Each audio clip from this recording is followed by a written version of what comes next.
লকডাউনে বিজেপি নেতা বরুণ বিশ্বাসকে ঘিরে চাঞ্চল্যকর পরিস্থিতি তৈরি হয়েছে।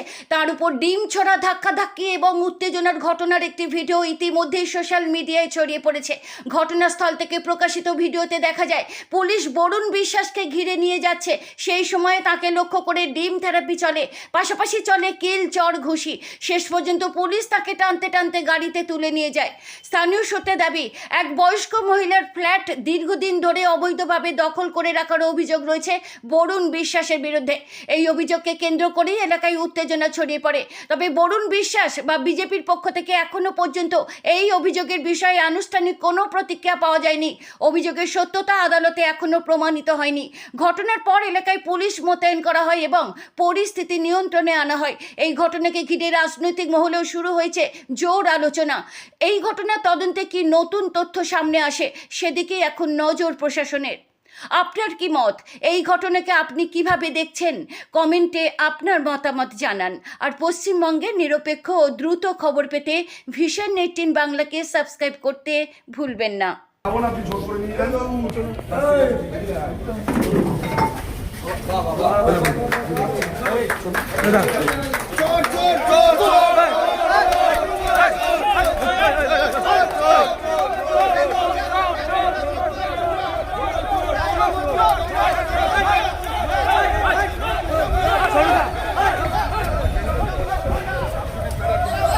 বরুণদা আপনাকে ধরে নিয়ে যাচ্ছে, বরুণদা কি বলবে? আমি কিছু বলবো না, সাবজুডিস ম্যাটার। হ্যাঁ, কেন ধরে নিয়ে যাচ্ছে? বরুণ কেন ধরে নিয়ে যাচ্ছে? বরুণদা কেন ধরে নিয়ে যাচ্ছে? বরুণদা কেন তুলছে? বরুণদা কেন তুললে? বরুণদা কেন তুললে কি বলবে? কিছু বলবো না, সাবজুডিস ম্যাটার।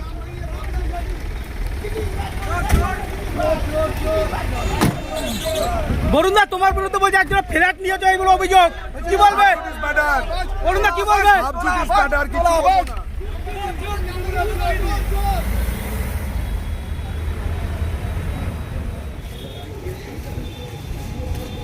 বাবা এই স্যার তো সে চড় মেরেছিল, এই স্যার চড় মেরেছিল একটা মহিলা। ছবি না লাইট জ্বালিও না, চোখে লাগবে। ঠিক আছে,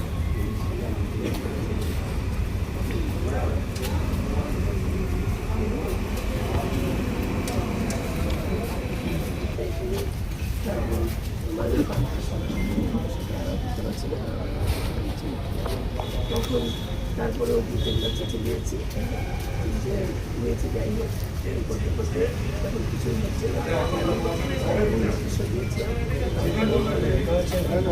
আপনি বসুন। যে সোসাইটি আছে, সোসাইটিতেও বলেছি, সোসাইটি আচ্ছা আমি একটু শুনছি, আমি আগে যে নিয়ে আসি আগে। এই যে ওই যে আমি একটু আসুন, থানায় যেতে হবে। আমাকে কেন মেরেছে? আমাকে মেরেছে মেলা গ্রাউন্ড থেকে সিসিটিভি ক্যামেরাতে ফুটেজ দেখে, আর আমার মোবাইল দুটো ছিনিয়ে নিচ্ছে, সেটা দেখুন। তারপর আমি নিশ্চয়ই যাবো। কেন আপনার কাছে মোবাইল কিনে নিচ্ছে কেন? সেটা ওরা জানে, আমি কিছু বলি। এখানে তো বলছে যে এখানে সবাই বলছে আপনি ওনার ফ্ল্যাট দখল করে বসে আছেন। স্যার একটা কথা বলুন, সাবজুডিস ম্যাটার কখনো এরকম অকুপেন্সি হতে পারে কি? ফোর্সফুল অকুপেন্সি হতে পারে? সাবজুডিস ম্যাটার হতে পারে কি? 7 বছর ধরে একটা 7 বছর ধরে একটা কেস চলছে বারাসাত কোর্টে। উনি কেস করেছেন, উনি লয়ার লাগিয়েছেন, আমি লয়ার লাগিয়েছি, লিগাল ব্যাটল চলছে। সেখানে ফোর্সফুল অকুপেন্সি কি করে হতে পারে? আমাকে এটা বুঝিয়ে দিন। আর যদি বা তাই হয়ে থাকে, আমাকে ফিজিক্যালি অ্যাসল্ট করার এদের অধিকার কে দিয়েছে? নিউ টাউন মেলা গ্রাউন্ডে সিকিউরিটি, চায়ের দোকানের লোক, আমার ড্রাইভার, সবার সামনে তার সাথে আমার মোবাইল দুটো ছিনিয়ে নেওয়া হয়েছে। এর অধিকার কে দিয়েছে? এই জবাবটা দিন। বাকি সব আপনারা যা বলবেন আমি নিয়ে নেবো। আমি ওনাকে যা বলার বলে দিয়েছি। উনি আমাদের এখানকার বোর্ড অফ ম্যানেজার বসে আছেন, ওনার সেক্রেটারিশিপে আমি ঢুকেছি। উনি টোটাল স্টোরি জানেন, আমার কিচ্ছু বলার নেই। আমার ডিফেন্সে এইটুকুই বলার, সাবজুডিস ম্যাটার কখনো ফোর্সফুল অকুপেন্সি হয় না। আর আমি ভাড়া দিয়েছি, ফেরত এসেছি। আমি আর কিচ্ছু বলবো না, যা বলার আমি কোর্টে বলবো কালকে সকালে। আমাকে ফিজিক্যালি অ্যাসাল্ট করা হয়েছে, মোবাইল স্ন্যাচিং করা হয়েছে, সেটা নিয়েও আমি কমপ্লেন লজ করবো। কোর্টে সেটা জানাবো। যেহেতু সাবজেক্ট ম্যাটার আমি আমার লয়ারকে জানাই, আমি নিশ্চয়ই যাবো আপনাদের। ঠিক আছে, আপনি থানায় চলুন, না, তারপর আমি এখন কিছু নেই, আমি আমার ফোন দুটো দিতে বলুন, আমি লয়ারের সাথে কথা বলি, তারপর আমি নিশ্চয়ই যাবেন, যাবো। আপনি থানায় না, আমার ফোন দুটো দিতে বলুন আগে, বন্ধুরা কোথায়? আমাকে দিতে বলুন, আপনি যা বললেন আমি শুনবো। হ্যাঁ? এরকম কোনোদিন হতে পারে স্যার? আপনারা আমাকে এত বছর জানেন, কোনোদিন শুনেছেন এরকম আমি কোনোদিন বলেছি? সেটা তো অন্য বিষয়, সেটা সাবজুডিস বিষয়। আমাকে ফিজিক্যালি অ্যাসল্ট করেছে এবং আমার ফোন ছিনিয়ে নিয়েছে। আপনার এটা কোনো সেটা অধিকার আপনার নেই। থাকে, আপনার সেই জিনিসটা থাকে যে হ্যাঁ আমার ফোন ছিনিয়ে নিয়েছে এবং আমাকে মারধর করেছে, তা আপনাকে তো কমপ্লেন করতেই আমি হবে। করবোই তো, আমাকে মোবাইলটা দিতে বলেন, আমি লয়ারকে বলি কমপ্লেনটা লিখে আনুন, আমি সই করি। থানায় চলুন, আমি যাবো, অবশ্যই যাবো। আপনি থানায় চলুন, আমি লয়ারকে আমরা আমাকে মোবাইলটা দিতে বলুন, আমি থানায় কেন আপনার সাথে আমি চলে যাবো। আগে তো বলছেন তোর কাছে নেই, সে ওরা তো বলতেই পারে, আপনি সিসিটিভি ফুটেজকে এটা কোনো কথা নয় যে মোবাইল। স্যার আমাকে একটা কথা বলুন, হ্যাঁ। আমার নামে যদি পুলিশ কমপ্লেন থাকে আপনারা তো আমাকে এটা করতে হবে না, সেটা আমি করবো। সবসময় যাবো, আমি অন্য বাধ্য। সময় করবে তাই জন্য বড়বাবু বলেছে আপনি চলুন, আমি 100 বার যাবো, আপনাকে মোবাইলটা দিতে বলুন, আমি লয়ারকে নিয়ে যাবো। মোবাইল তো ওদের কাছে নেই বলছে। সেটা ওরা যদি দিতে বলে আমি কি করবো বলুন? চলুন আমরা আমি দেখি এইভাবে ব্যবস্থা যাবো। করে যে মোবাইল কোথায় পেলেন। আমি সাবজুডিস ম্যাটারে আপনারা আমাকে এইভাবে বলতেই পারেন না। আমার এগেইনস্টে কমপ্লেন লঞ্চ করতে বলুন, আমাকে নোটিশ দিয়ে ডাকুন, আমি নিশ্চয়ই যাবো। মৌখিকের কথা আমি যাবো না, একদম যাবো না। আপনারা আমাকে চ্যাংদোলা করে নিয়ে চলুন, তাহলে আমি যাবো, না হলে যাবো না। চলুন, নিয়ে চলুন। আর তার আগে আমাকে ফোন দিতে বলুন। চলুন আমি- আরে আমাকে ফোন দিন স্যার, আমাকে ফোন দিতে বলুন, আমি লয়ারকে কল করবো যে এই সাবজুডিস ম্যাটারে আমাকে ফিজিক্যাল অ্যাসল্ট করা হয়েছে। অবশ্যই আপনাকে তো কমপ্লেন, আমরা তো বলছি আপনাকে আমাকে ফোন দুটো অন্তত দিতে বলুন আগে, ফোন দুটো আমার কাছে নেই, আমাদের কাছে তো নেই। ওনাদেরকে বলুন দিতে, ওরা নিয়ে রেখেছে। আপনি চলুন। আমি যাবো তো, আমি না করছি না, একবারও না করছি না, আমি নিশ্চয়ই যাবো, উইথ ডিউ রেসপেক্ট যাবো, আপনারা যখন ডেকেছেন। নমস্কার স্যার। অফিসার ওকে বলতে কাকে দিয়েছে? এই বরুণ বিশ্বাসকে, বরুণ বিশ্বাসকে ফ্ল্যাটটা ভাড়া দিই। তারপর 2018 সালে আবার রিনিউ করি। তারপরে ওকে ইয়েতে, তারপর 2000 সালগুলোর তো গোলমাল হয়ে যাচ্ছে। মোট কথা 2 বছরের মাথায় ওকে আমি ইয়ে করি, মানে বাড়িটা ছেড়ে দিতে বলি। ঠিক এগ্রিমেন্ট অনুযায়ী 2 মাস আগে করার কথা, আমি 2.5 মাস আগেই ওকে নোটিশ দিয়েছিলাম যে তুমি ছেড়ে দাও। তখন বললো আমার মিসেস প্রেগনেন্ট। আচ্ছা, প্রেগনেন্ট হলে পরে কি হয়, ওয়ার্ল্ড হেলথ অর্গানাইজেশন থেকে 6 মাস অ্যালাউ করে। ও বলে আমাকে 5 বছর সময় দিতে হবে। হ্যাঁ, তারপরে আমরা না, সেটা আমি পারবো না। তারপরে বলে আমি, আর পরে ও ইয়েতে ভাড়া পাঠিয়েছিল, মানি অর্ডারে 2 বার পাঠিয়েছিল আমাকে। আমি যেহেতু এগ্রিমেন্ট নেই তাই ভাড়া নিইনি টাকা। তারপরে বললো আমি কোন রেন্ট কন্ট্রোল বা হায়ার অথরিটি থেকে ভাড়া দেবো, তাও কিছু কোনোদিনই। তারপর মোট কথা 2019-এর মার্চ থেকে আজ পর্যন্ত 18,000 টাকা করে, প্রায় 16 লাখ টাকার মতো ভাড়া বাকি। হ্যাঁ, এই আর কি। তারপরে আমি ইয়ে যাই, মানে সোসাইটিকে জানাই। সোসাইটি বোধহয় বলেছিল ঘরটা ছেড়ে দাও, আমরা অন্য একটা ভাড়া দেখে দিচ্ছি, আমাকে সোসাইটি যা বলেছে। তারপর ওরা বলেছে না আমি ছাড়বো না। তারপরে আমি ইয়েকে থানাতেও জানিয়েছিলাম, তখন থানায় কিছু স্টেপ নেয়নি। তারপর আমি ইয়েতেও গিয়েছিলাম, তখন ওই বিধাননগর পৌরসভাতে, আমার বাড়ির কাছেই বাড়ি। একজন বললো, তখন তাপস চ্যাটার্জি ডেপুটি মেয়র ছিলেন, তাকে বললে জানাতে বললো। তো আমি তাকে জানালাম, উনি তখন এখানকার এমএলএ ছিলেন, তখন তাকে জানিয়েছিলাম। তখন তিনি বলেছিলেন করে দেবেন, কিন্তু শেষ পর্যন্ত কিছু হয়নি। হ্যাঁ, হয়নি। তারপর কেন হয়নি কি বৃত্তান্ত আমি বলতে পারবো না। তারপর বাধ্য হয়ে আমি 2020 সালে ডিসেম্বর মাসে আমি কোর্টে যাই। কিন্তু আজকে 7 বছর ধরে কোর্টে দিনের পর দিন চলছে। একবার ওকে, ওর ইন্টেনশনে ছেড়ে থাকা ছিল 3 মাস, ও কোর্টের কোনো হিয়ারিং অ্যাটেন্ড করেনি। তারপরে এক্সপার্টি করে দিয়েছিল। পরে গিয়ে আবার সময় চায়। তারপরে কোর্টে মানে ঝুলছে, কারণ কি জজ সাহেবদের প্রবলেম ছিল, তারা কেউ আসেনি, এইসব নানান রকম ব্যাপার ছিল, যে তখন থেকে ঝুলেই আছে আর কি ব্যাপারটা। কোন সোসাইটির কোথাকার ঘটনা, কোথাকার ফ্ল্যাট তিনি নিয়ে গেছেন? এটা ইস্টার্ন হাই অ্যাপার্টমেন্টের টাওয়ার 2-তে আমার ফ্ল্যাটটা আছে। Tower 2 F6S2।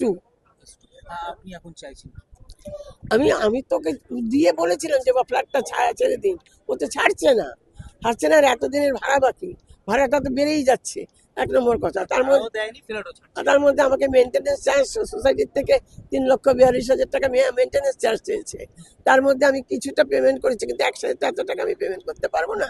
হ্যাঁ, তারপর যে আমি বলছি এত টাকা আমি একসাথে দিতে পারবো না। আমাকে সোসাইটির থেকে বলছিলাম মেনটেন্যান্সটা বন্ধ করে দিন।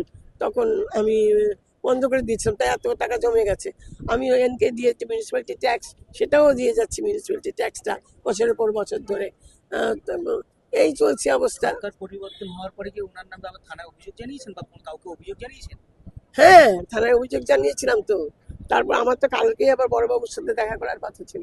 আচ্ছা, আপনার পুরো নামটা যদি আমার নাম অনিতা ব্যানার্জি। আপনার আনুমানিক বয়স, মানে বয়স আমার এখন সেপ্টেম্বরে 83 হবে। 83। সেপ্টেম্বর পরিবারে মাসে। আপনি কে কে আছেন? আমার স্বামী তো 5 বছর ধরে টোটালি বেডরিডেন, মানে চলাফেরা কিছুই করতে পারেন না। এখন তো ইয়েটাও কম, মেমারিও নেই বলতে পারবেন। তারপরে আর আমার ছেলে আছে, আর মেয়ে বাইরে থাকে। আপনিও কি এখানে থাকেন? সল্ট লেকে থাকি, এখানে আপনি সবাই থাকে। এখানে থাকে। ঠিক আছে। আপনার নামটা? আমার নাম অনিতা ব্যানার্জি। অভিযোগ এইখানে এক বয়স্ক মহিলা থাকতেন আমাদের এই ইস্টার্ন হাই কমপ্লেক্সেই। তো আজ দেখলাম হট করে তার সাথে এখানে বরুণ বিশ্বাসের কথা কাটাকাটি হচ্ছে। তো বরুণ বিশ্বাস হচ্ছে আমাদের এখানে খুব পরিচিত একটা চরিত্র, তোলাবাজি, নোংরামি, গুন্ডামি। সে তার দেখায় যে সে কোনো একটা নির্দিষ্ট পার্টির নেতা ছিল এক সময়, সেই পার্টি এখন আছে কি নেই ভগবান জানে, কোথায় আছে। তো সেই পার্টির নেতা থাকাকালীন ওনার যে ঘর আছে এখানে, ওনার একটা ফ্ল্যাট আছে, সেই ফ্ল্যাটটা লাস্ট 10 বছর ধরে উনি আছেন, 5-7 বছরের ভাড়া দেন না। 16 লাখ টাকা ভাড়া আছে। এই সোসাইটির মেনটেনেন্স আছে 3.5 লাখ টাকা, সেটাও দেন না। জবরদস্তি করে ফ্ল্যাটটাকে ধরে রেখেছেন, ধরে রেখে এখন ওই বয়স্ক মহিলাকে হ্যারেস করছে। তো আজকে দেখলাম এরকম কথা কাটাকাটি হচ্ছে, তাই আমরা পাড়ার ছেলেরা যারা আছি দেখতে পেয়ে এসে বয়স্ক মহিলার পাশে দাঁড়ালাম। এটাই হচ্ছে আজকের আমাদের এই জিনিস ঘটলো। তো তারপরে শেষমেশ পুলিশের কাছে আমরা ওনাকে তুলে দিয়েছি, এই হয়েছে আর কি। আপনার নাম? আমার নাম ধ্রুব জনতা, মজুমদার। প্রত্যন্ত জনতা প্রচুর লোকের টাকা মেরেছে, প্রচুর লোকের তোলাবাজি। যেহেতু ইনি তৃণমূলের হারমাত বাহিনী নামে পরিচিত আমাদের এখানে, তো প্রচুর লোকের টাকা মেরেছে। টাকা মারার কারণে প্রচুর লোক ওনাকে ডিম থেরাপি করেছে। হ্যাঁ, একজন সুইপারও ছিল একজন, শুনলাম। উনি যেহেতু দেখছে পুলিশ নিয়ে যাচ্ছে, সেই সময় নিজের রাগ সামলাতে না পেরে দেখলাম গায়ে হাত দিয়েছেন। তো এইসব যে উত্তপ্ত জনতা, ওনার বিরুদ্ধে ইনি বহুদিন ধরে এখানে তোলাবাজি করছে এরকম আমরা জানি। 4 তারিখে বিজেপি সরকার আসার সাথে সাথে উনি 4-5টা বাউন্সার নিয়ে টোটাল সমস্ত কমপ্লেক্সগুলো, রং বদলে গেরুয়া হয়ে সব কটা কমপ্লেক্সের সোসাইটিতে গিয়ে হেড দেওয়া থেকে শুরু করে সমস্ত কিছু ওনার নামে এলিগেশন আছে, টোটাল ভিডিওস আছে। হ্যাঁ, উনি এই জিনিসটা আগাগোড়াই করে আসছে। আর সব থেকে বড় কথা, ইনি যে বৃদ্ধ মহিলার 95 ইয়ার্স এজের একজন, ওনার হাজবেন্ডের 95 ইয়ার্স এজ, উনি শয্যাশায়ী। হ্যাঁ, ওষুধের টাকা পর্যন্ত উনি মানে জোগাড় করতে পারছেন না। ওনার বিবেক বুদ্ধি এতটাই জ্ঞান শূন্য, এতদিন ধরে এই ফ্ল্যাটটা অকুপাইড করে রেখেছে, যেটার রেন্ট দিয়ে উনি নিজের পেটটা চালায়। হ্যাঁ, এই যে নিজেকে নেতা বলে প্রভাবিত করে এই জিনিসটা করছে আর একটা দিন ধরে। শুধু এটা আমার নাম সুভাষিস ঘোষ। শুধু